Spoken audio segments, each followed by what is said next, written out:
प्रभु यीशु मसीह में मेरे प्रिय भाई और बहनों, आप सभी का आज सुबह की इस दिव्य कृपा की प्रार्थना में हार्दिक स्वागत है। आज हम एक बार फिर प्रभु से कृपा मांगते हैं कि वे हमारे दिन का मार्गदर्शन करें और हमें आशीर्वाद दे। इस पूरे महीने हम विशेष रूप से अपने प्यारे देश भारत के लिए प्रार्थना कर रहे हैं। साथ ही हमारे लिए, हमारे परिवारों के लिए, हमारे बच्चों के लिए और उन सब के लिए जिन्हें प्रभु ने हमें सौंपा है। हमारे पास ईश्वर को धन्यवाद देने के अनगिनत कारण हैं। आज सुबह हम जागे हैं जबकि कई लोग आज जाग नहीं पाए। इसलिए प्रभु को धन्यवाद दे कि उन्होंने हमें जीवन का यह एक और अवसर दिया। मैं आप सभी का आभार व्यक्त करता हूँ जो इस प्रार्थना में प्रतिदिन शामिल होते हैं, ईश्वर की कृपा प्राप्त करते हैं और इसे दूसरों के साथ शेयर करके उनके जीवन को भी प्रकाशमान बनाते हैं। आज का हमारा मनन का वचन संत मार्कुस की सुसमाचार से लिया गया है, अध्याय 6 पद संख्या 17 से 29 तक। लेकिन हम पूरे वचनों पर मनन नहीं करेंगे क्योंकि उस पर हम 2 दिन पहले ही चिंतन कर चुके हैं संत यूहन्ना बपतिस्ता के बारे में। आज हम केवल वाक्य 20 पर ध्यान देंगे। हेरोदेस यूहन्ना से डरता था क्योंकि वह जानता था कि यूहन्ना एक धर्मी और पवित्र व्यक्ति है। इंग्लिश में, हेरोदेस was afraid of John, knowing that he was a righteous and holy man।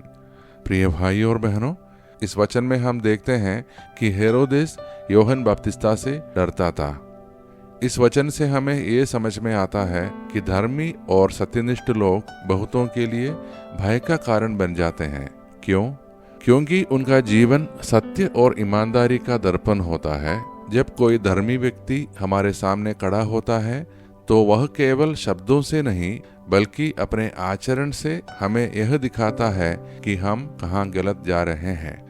हेरोदेस यूहन्ना से इसलिए डरता था क्योंकि यूहन्ना बिना भय के ईश्वर का सत्य सुनाते थे। उनका जीवन पवित्र था और उनके वाणी में शक्ति थी। आज भी जब हम सही मार्ग पर चलते हैं, ईमानदार रहते हैं, न्याय के लिए खड़े होते हैं, तो बहुत से लोग हमसे डरते हैं। लेकिन यह डर वास्तव में उनका अंतःकरण है जो उन्हें कचोटता है। धर्मी लोगों से डर इसलिए लगता है क्योंकि उनका जीवन हमें हमारी कमजोरियों का आईना दिखाता है। लेकिन प्यारे भाई और बहनों, प्रभु का वचन हमें आश्वस्त करता है कि यदि हम धर्म और सत्य में चलते हैं तो ईश्वर स्वयं हमारा रक्षक है। भजन संहिता अध्याय 34 पद संख्या 7 में कहता है, यहोवा का दूत उनके चारों ओर डेरा डाले रहता है जो उसे डरते हैं और उनको बचाता है।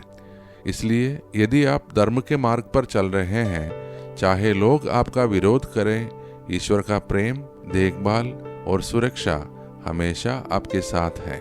हम अपने दैनिक जीवन में देख सकते हैं, जो लोग सत्य और न्याय के लिए खड़े रहते हैं उन्हें लोग तुरंत पसंद नहीं करते, लेकिन अंततः वही लोग दूसरों के लिए प्रेरणा बन जाते हैं। तो आइए हम यह संकल्प लें कि हम किसी से नहीं डरेंगे बल्कि अपने धर्म, ईमानदारी और प्रभु पर भरोसे से जीवन जिएंगे, क्योंकि ईश्वर का प्रेम और उसकी देखभाल हमें हर परिस्थिति में सुरक्षित रखती है। तो अब आइए प्रिय भाई और बहनों, हम सब अपने आप को प्रभु के हाथों में सौंप दें और मिलकर प्रार्थना करें। हे सर्वशक्तिमान परमेश्वर, इस नए दिन की शुरुआत में हम आपका धन्यवाद करते हैं कि आपने हमें जीवन का उपहार दिया और अपनी असीम कृपा से हमें आशीर्वादित किया। हम अपने परिवारों के लिए प्रार्थना करते हैं, हमारे घरों में प्रेम, शांति और खुशी बनी रहे। हम एक दूसरे की संगति में सुकून पाए। हम सबको अच्छे स्वास्थ्य, समृद्धि और आनंद प्रदान करें और हमें हर पाप और हानि से दूर रखें। आज हम विशेष रूप से उन भाइयों और बहनों के लिए प्रार्थना करते हैं जो अपने जन्मदिन या वैवाहिक वर्षगांठ मना रहे हैं। प्रभु, आप उनकी जिंदगी को और अधिक आशीषों से भर दे। जो लोग दुखी हैं, परेशानियों में हैं, वे यीशु में शांति और सांत्वना पाए। जो बीमार है, शरीर, आत्मा या मन से, वे यीशु के नाम में चंगे हो जाएं। हम सबको अचानक और अप्राकृतिक मृत्यु से बचाएं और हमें आपकी शांति में सुरक्षित रखें। हे प्रभु, हम अपने देश भारत को आपके हाथों में सौंपते हैं। हमारे नेताओं और दुनिया के शासकों को बुद्धि और समझ दे कि वे मानवता की भलाई के लिए कार्य करें। सारी दुनिया से युद्ध और हिंसा को समाप्त करें ताकि लोग शांति और मेल मिलाप से रह सकें। ये सारे प्रार्थनाएं और हमारे मन के अन्य प्रार्थनाएं हम समर्पित करते हैं हमारे प्रभु और आपके पुत्र यीशु मसीह के नाम पर, आमीन।